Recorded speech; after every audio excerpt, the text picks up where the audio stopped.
good morning, afternoon, evening to everyone. As Ralph said, I'm Dave Rubini. I'm the Director of Product Marketing, and this webinar will explore and explain why, when it comes to in-store analytics, accuracy really matters. Before I dive in, I want to just do a little bit of housekeeping. If you guys want to ask questions, please use the question area on the GoToWebinar console. We're going to run through in mute mode, so all questions will be taken via text. We'll do our best to answer them, and we've left time at the end of the presentation for that. If we don't get to your questions, we do record them, and we will be able to answer them via email. So without further ado, we're going to go ahead and dive in. You can also raise your hand, and we'll try to address questions as they come up, but if possible, just put your questions in and we'll address them at logical points after the presentation. Also, just a heads up, there may be a few questions we ask you via an online poll. So if you see a question pop up, I think we have 2 of them, please go ahead and answer so we can have it be a little more interactive. So with that, we're going to go ahead and dive in. Today we're going to discuss the challenges involved in capturing accurate data in brick-and-mortar settings and show how retailers can improve their ability to gather reliable behavior intelligence. It's a pretty hefty agenda, so again, please type your questions in the question area as we go on, and we'll go ahead and get started. So think about how complex retailing is to manage. At any given time and in real time, your organization is being asked to manage many critical decisions.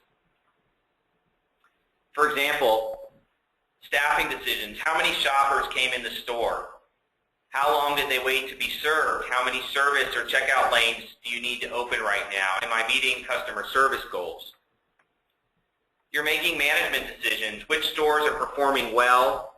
Which stores are performing better than others, and why? And how can I reward or incent stores whose stores perform well to continue doing so? And finally, your marketing and merchandising folks are making lots of decisions about how much traffic is being driven to the store from your marketing and advertising. How are they coming into your store? Where are they going, and how long did they spend in your store? Where are they stopping? You're making decisions about where to place displays for maximum effectiveness, and you really would like to know which products draw the most attention and are performing the best. Your merchandising folks are always also looking at if the displays are actually set up properly and arranged per spec. So fortunately, in-store analytics technologies are available today that can provide you with great data to help you answer these questions. Let's revisit in a little more detail about where in-store analytics can help retailers today. Providing a great in-store customer experience is complicated, and as the old adage says, you can't manage what you can't measure. Capturing and analyzing in-store behavior provides an objective and continuous measure of key performance indicators that can be tracked and improved over time. Looking at the 4 major areas of retail management, operations, merchandising, loss prevention, and marketing, in-store analytics can serve all of them today. In operations, they're using data to ensure that stores are properly staffed at all times and to manage customer service. By identifying traffic patterns in real time and adjusting in-store staff allocation, managers can better control service levels, wait times, and the overall ratio of staff to shoppers. For example, by detecting peak traffic in real time, sales floor or checkout staffing levels can be adjusted to optimize service levels. For marketing, in-store analytics can help correlate marketing initiatives undertaken with the brand with actions taken by shoppers in the store. Things like understanding marketing campaign effectiveness through the tracking of incremental traffic, or looking at the impact of specific in-store or online promotions on overall shop time, which can provide objective in-store data on multi-channel efforts. For merchandising, in-store analytics can provide data on product placement and display dwell time, conversion, as well as influence store planning and layout. Certain types of in-store analytics technology now can even provide help with visual display compliance. As I mentioned before, are your stores displaying products properly as specified by headquarters? An emerging area for in-store analytics is loss prevention, where the combination of traditional video surveillance can be augmented with in-store behavior analytics to provide faster and unusual or specific activity. Just as an example, refunds for returned items should typically occur only when there's both a customer and an associate present at a register or till. By using behavior analytics to automatically detect funds occur when the associate is present, stores can isolate these types of activities and then use captured video to assess and document. But what if the data you collect in your in-store analytics system is wrong? In-store analytics is very powerful, but as they say, with great power comes great responsibility. Does it really matter if a few shoppers are over or undercounted? As it turns out, and we hope to show today, is that it really matters a lot. Let's look at this summary chart. Depending on what metrics you're looking at, conversion, wait times, movement in the store, or dwell time, the decisions you're making can be impacted adversely by inaccurate data. Essentially, for conversion, you may under or over serve your customers by putting staff in places where you think you have high traffic when in reality maybe you don't. You may also under or over reward your management team for hitting or missing certain conversion metrics.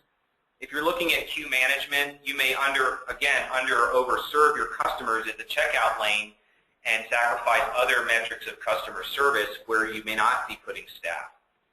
If you're in marketing and merchandising, using inaccurate data to look at things like dwell time or shopper movement in the store, you may end up making the wrong decisions about product placement, store planning and promotion, or how to set up an end cap or display. So really, how can you make the right decision if your data is wrong? And the answer is that it's practically impossible. Furthermore, and very importantly, if you're spending money and resources on in-store analytics that don't provide verifiably accurate data, you're not going to get the return on investment for that technology.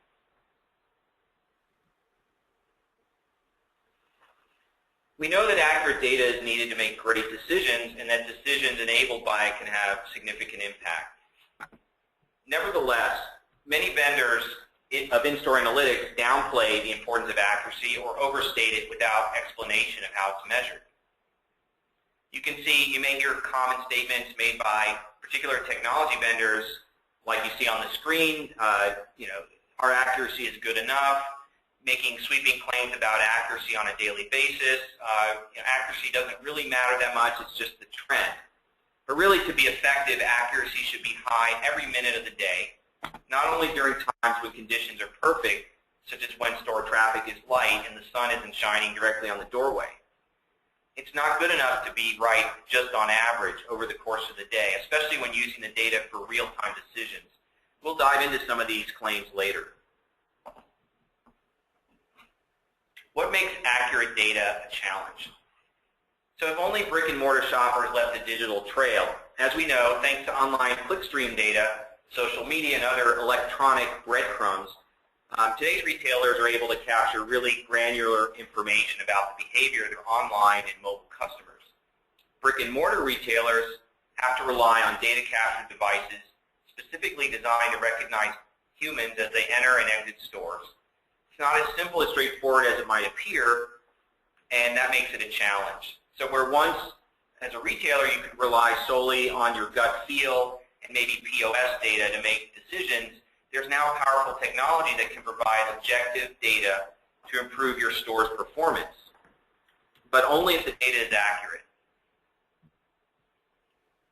Fortunately, for brick-and-mortar retailers, technology is available today, and it can accurately measure customer behavior. However, not all in-store analytics technologies are equally robust. So let's look a bit at that more closely.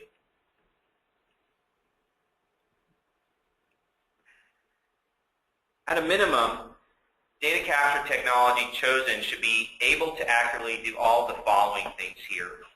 Distinguish between people versus objects, handle high volume traffic as well as low volume traffic, handle variations in the environment like light, heat, variations, and shadows, distinguish between shoppers and non-shoppers, specifically children, employees, etc. Identify behaviors of interest, stopping, standing in a queue, and identify the direction of travel. So there's really no technology that's 100% accurate 100% of the time, but some options are more accurate than others, and we'll go over that in a second. One other thing to consider here is to get the most out of your investment, consider the technology's ability to capture data for later validation. We'll be talking about that later. Some technology doesn't really allow for that, so you really have no way to actually validate the accuracy of the data. This is a very high-level chart showing some of the popular technologies available today for capturing behavior data in brick-and-mortar stores. Infrared, thermal, monocular, stereo video analytics, and wireless.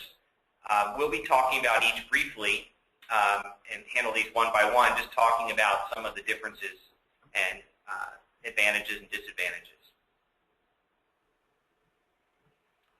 Let's talk first about infrared. Infrared beams are used to count retail traffic or footfall at the door by tracking the number of times a horizontal beam of light is broken when a person crosses a threshold.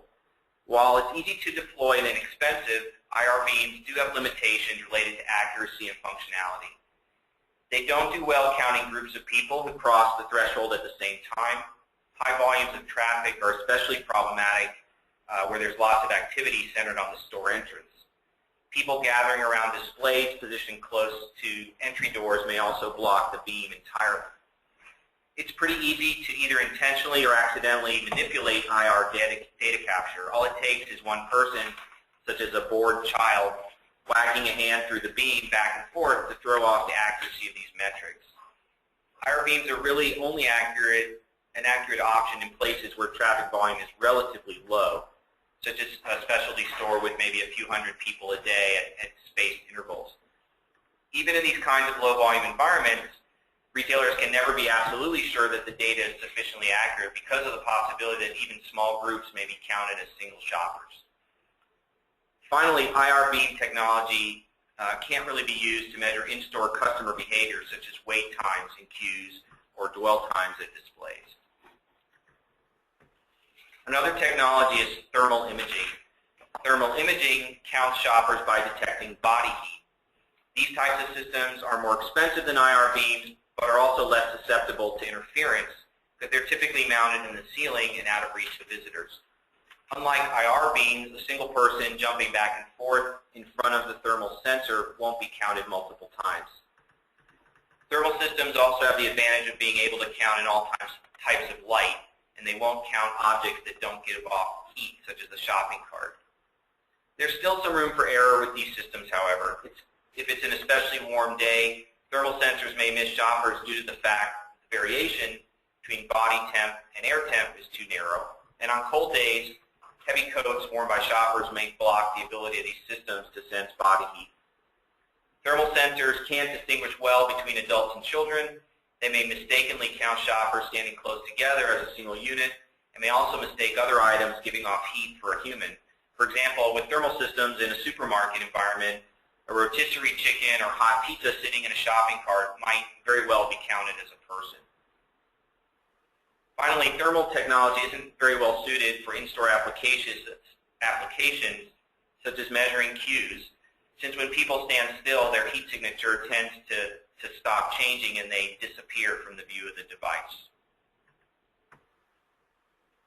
Traditionally used for security purposes, the video from monocular or single lens cameras is used by some vendors to analyze behavior. The typical process is to analyze the pixels in the video to eliminate the background and to analyze the image for movement and other indicators of people in the scene. Since these types of devices lack depth perception, images are flattened, making it difficult to discriminate between humans and non-humans. such as shopping carts, or to count accurately in particularly crowded or chaotic conditions or in instances where people are shopping in groups. The video collected is either resident on an in-store PC or transported over the network to a central cloud-based server for processing. In these cases, a lot of bandwidth and processing power is required. Video processing algorithms will also have trouble distinguishing between images of similar tone. For example, a person wearing clothing that matches the color of a nearby wall or a floor might be lost. And as Ralph's pointing out to me, the chart that I'm showing is actually incorrect.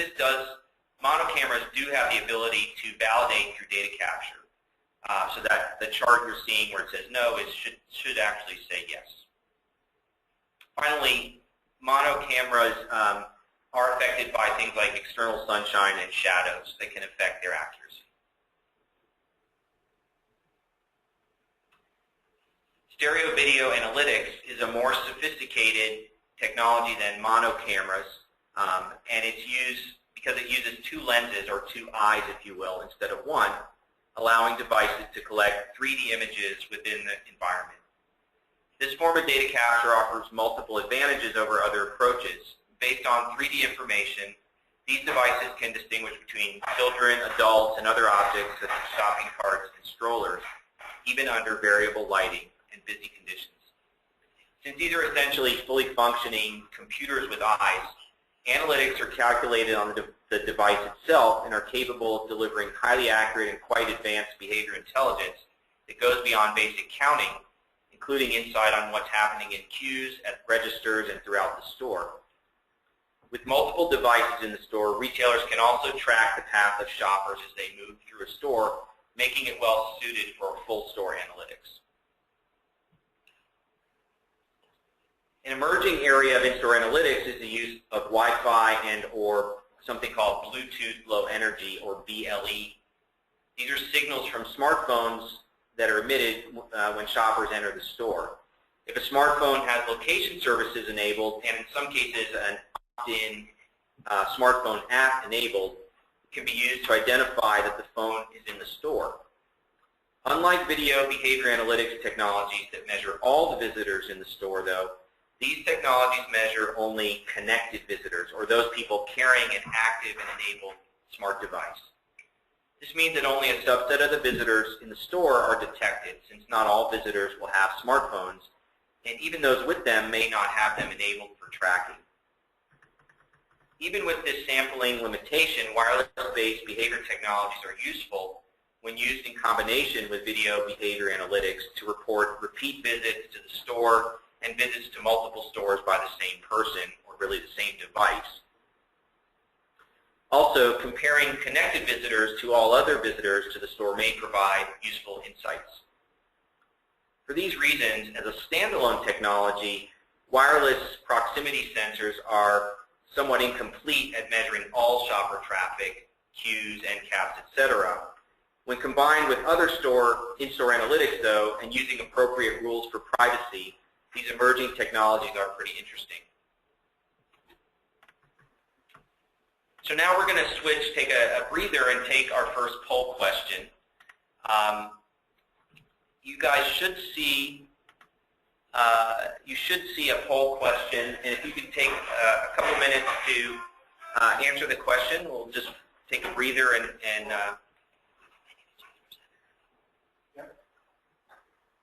it's our first time using polling, so it looks like it's working.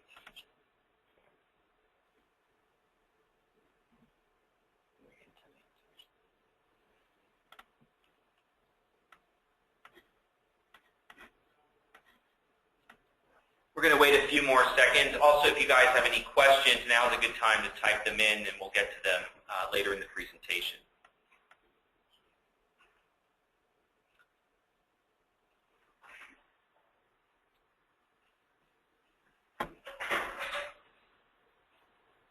I think we should probably proceed. If you can hide the poll results.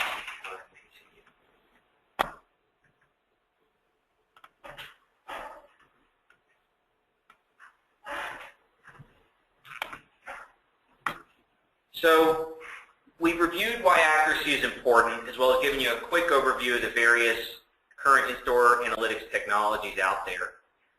No matter what technology you select for data capture, that technology can fail to deliver accurate intelligence if it's not properly installed, configured, and tested, and validated.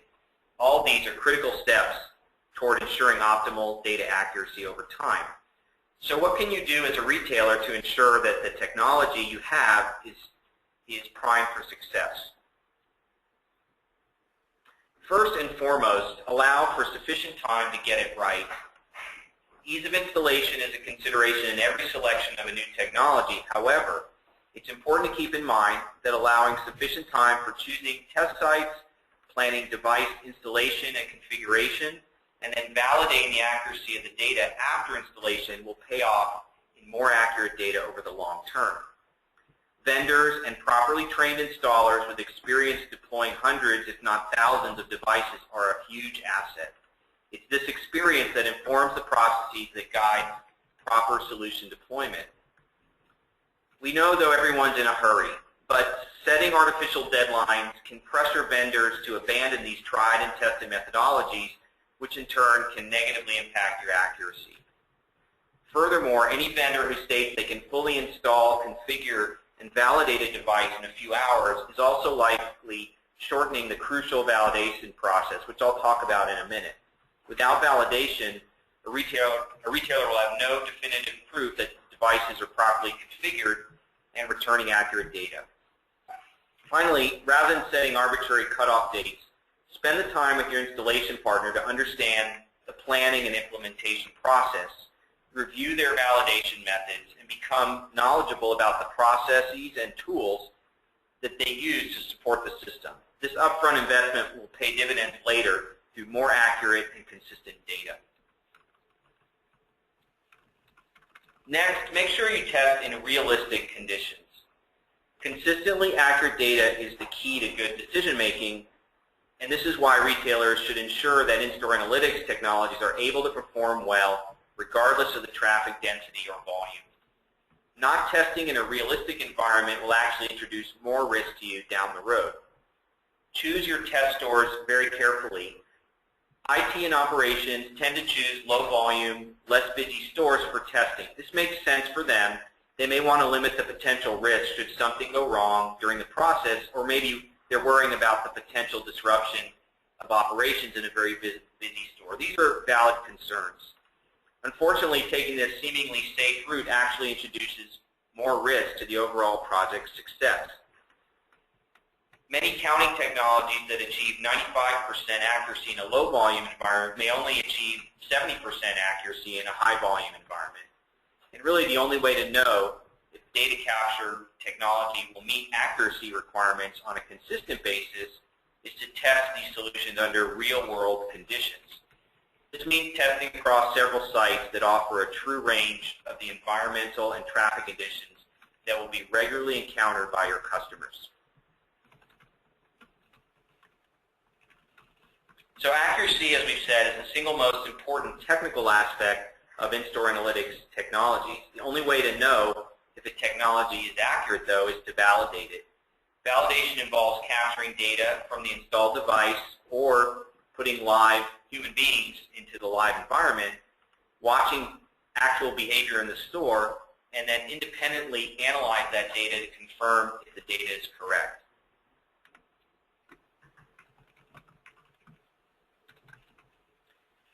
And to be accurate demands processes that are consistent and repeatable across every device being tested and deployed.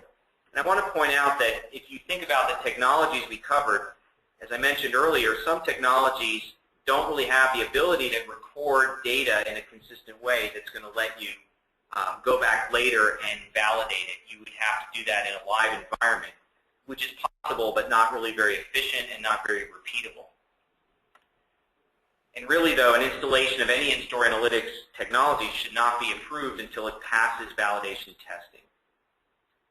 Data needs to be captured for each device over a period of time that's busy enough to test the technology, and then compared with metrics that are calculated by a human auditor. Really more than one human, because humans aren't 100% accurate either. This is the benefit of technologies that have video capture built into them, that you can send that off separately and do validation independently outside the store environment. For simple counting, an auditor would count the number of people coming in and out of the field of view of the device over the entire sampling period. And the simple question to ask is whether counts from each device equal the counts from the human on it. If numbers are the same, plus or minus about 5%, the device can be considered validated as counting accurately. If numbers vary by more than plus or minus 5%, the installation really needs to be re-examined, possibly adjusted, and the validation process needs to be repeated. Turns out that how you measure something is as important as what you measure. You might hear the following from a particular technology vendor, that we get 90% accuracy on a daily basis. Let's look at an example that we can show you why this might not be really the whole story. Here's an analogy. If you were asked to pack for an overnight camping trip in the desert, you might ask about the climate in the desert so you'd know what to bring. Which of the following sets of data would give you a better sense of what clothing and supplies to pack? Data set A, where I tell you that the average temperature over the last 24 hours this time of year is 85 degrees Fahrenheit or 29.4 degrees Celsius. Or if I show you this graph or a table that shows you hourly temperatures showing the same average temperature but also intraday temps measured again on an hourly basis. While data set A can be useful, data set B tells a more accurate picture about what to expect in the desert. With this data, you can clearly see that afternoon temperatures run much higher than average and early morning temps run much lower than average. By measuring at frequent, regular intervals, hourly in this case, you capture variations in data that get lost if you use broad averages like I presented in the data set A. So relying on broad averages can cause you to come to the wrong conclusions, and in this case, not pack correctly for your camping trip. You might also hear the following from a vendor, that the number of arrivals and exits are similar for this site, so the system must be working well. Let's look at an example. This is a chart showing, and it's an extreme example just to make the point. The blue data is counts of customers measured by the technology, and the green data is the actual counts of customers in the store that entered the store. And you can see that at the end of the day, the two lines converge, so the number of people counted on that day ended up being the same. But at any given hour, in fact, the system was quite inaccurate. So to say that we saw 1,000 people for the day and we counted 1,000 people in real life for the day, therefore the system is accurate, would be incorrect in this case. And in fact, in this extreme example, this system is actually never accurate on an hourly basis.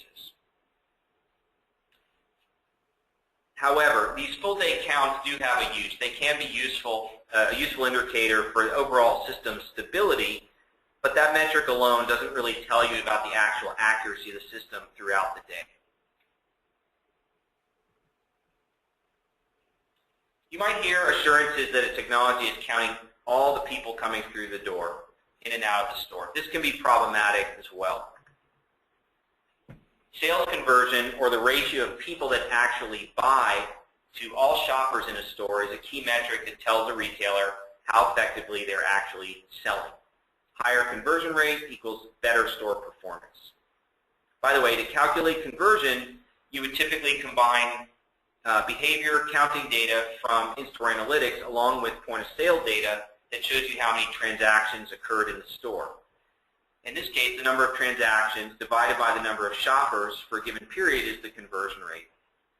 By the way, some retailers may incent store managers with bonuses, bonus compensation based on sales conversion, and may rely on this in-store analytics data to determine who gets rewarded and who doesn't. So what if the measurement of store traffic is wrong? As you can see in this chart, over or under reporting skews sales conversion figures by quite a bit. This could, this could translate into improper assessment and either over or under rewarding of store managers. So having reliable and accurate data that reflects what is actually going on in your store empowers you to take appropriate action to manage your store performance. Conversely, if this data is unreliable or inaccurate, it really hinders your ability to actually make good decisions. You might hear the following as well. We validated the system last night and it's working great. An installation night walkthrough is definitely a best practice, but it's not a replacement for a full validation process. And it's pretty obvious why. Typically, it does not simulate the actual customer behavior because probably the store is closed at the time it's being tested. It often doesn't reflect the actual lighting or other environmental factors that would happen during the open hours of the store. And it obviously doesn't match the traffic volume and patterns of behavior that are observed over open hours. So relying on just an installation walkthrough is not a good way to ensure accuracy. It's time for our second poll question and for me to get a drink of water.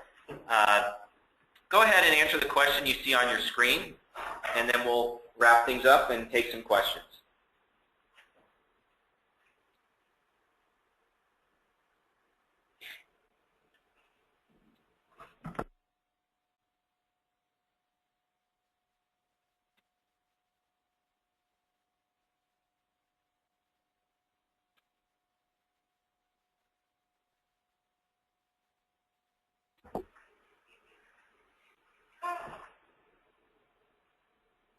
Go ahead and finish your voting, and we'll finish up the presentation and leave some time for some of the questions you guys have entered. I think we're good.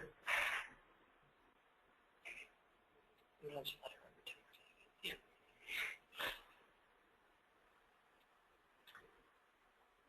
Another good time to enter questions you may have that we'll have plenty of time at the end to hopefully address.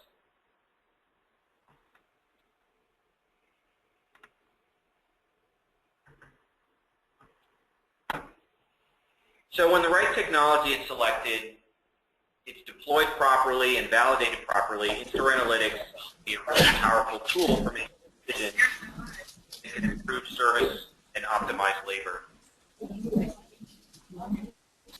As I mentioned, when the right technology is selected and validated properly, in-store analytics can be a very powerful tool. One thing I want to stress is small changes can make a big difference in terms of using in-store analytics. As I was saying, small changes can make a big difference. Let's just take this is a hypothetical example to show you the power of a small change that can be affected by using in-store analytics, accurate in-store analytics. So assume a 100-store retail chain with an average of 500 arrivals per day, a $50 basket size, 25% average conversion, and average number of items is 2.5. After implementing an accurately installed and validated counting solution, store management discovers that 5 of the stores show above average conversion rates between 1 and 2 p.m. And after a little more investigation, it's discovered that the top stores figured out that was a busy time and adjusted the timing of their lunch breaks to increase staff available on the floor from 1 to 2 p.m. If you use this information to then identify stores that aren't meeting that, identify the best practices and apply that, in theory you can get the conversion rate, you can apply those best practices everywhere and see perhaps an increased conversion rate for the selected stores of 1%. And in this case, 5 more shoppers converted adds another $250 per store in revenue. But if you multiply that times the 100 stores times a year of shopping days, it can add up to quite a bit of revenue, either $65,000 a store or $6.5 million more in sales. Obviously, not all stores are going to get exactly the same result. But the point is, by measuring in-store analytics accurately, you can really hone in on behaviors change your operating model and reap the rewards from that.